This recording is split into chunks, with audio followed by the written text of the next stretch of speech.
a spectacular Olympic sport. At top speeds, a windsurfer can reach nearly 60 miles an hour. It's the fastest sailing craft afloat. But it was all very different back in the hazy summer days of the 1950s, when an inventive schoolboy first took to the water. I grew up here on Hayling Island, spent lots of time playing on the water here in different boats that I made, little dinghies, sailboats, and I wanted something a little different. I thought, well, let's build something I can stand on and sail sooner than sit on and get my bum wet all the time. Which is a good idea. Well, yeah. How old were you when you did that? 12 years old. That's 1958. Peter's mother called it a sailboard, but it was in fact the very first windsurfer. This was built as a replica of the first one. Here we have a sail, yeah, and a boom that we can hang on to. It attaches to the board here. This hook on the deck allows the sail to rotate through 360.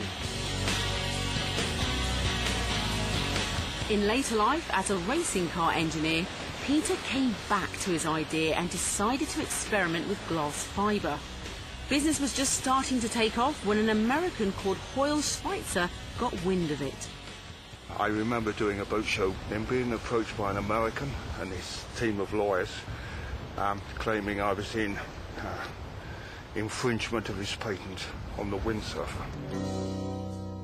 Schweitzer and his friend Jim Drake had made a similar board in the States and applied for a patent in 1968. Peter was facing crippling legal action. Rescue came in the unlikely form of the Bick Biro. Baron Bick, he of the Penn family, was a sailing enthusiast who'd seen a great opportunity in this new sport. But a venture into manufacturing boards soon ran up against Schweitzer and his patent. Baron Bick had bought a company that was being challenged also by Hoyle Schweitzer. So we had an agreement where I would act as his witness, which was quite fortuitous. The Americans' argument was simple. Peter Chilvers was lying when he claimed to have invented windsurfing on Hayling Island in 1958. A team of investigators was sent to prove that it didn't happen.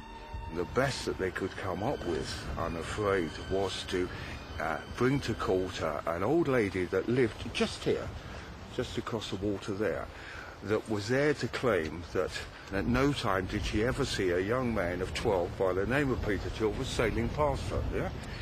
When in court, she was asked whether she actually knew what a windsurfer was and was shown a photograph. She said, oh, that's a windsurfer. Of course, young Peter down the way used to sail past on a regular basis. So it backfired on them? That was their star witness, I'm afraid. Peter won the case, but that still didn't stop Schweitzer. He went up against Peter again, but this time in a Canadian court.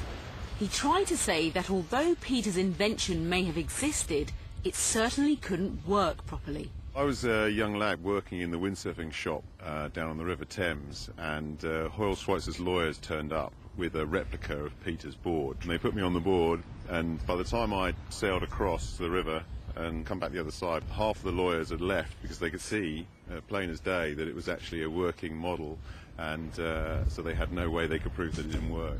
Once again, the courts found in favour of Peter Chilvers, the schoolboy inventor who'd beaten the Americans with his simple sailboard.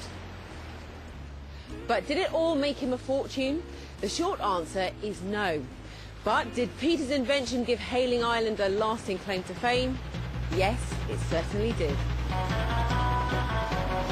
Hayling's got a lot to shout about in the windsurfing world, and is probably one of the best places to sail in the whole country.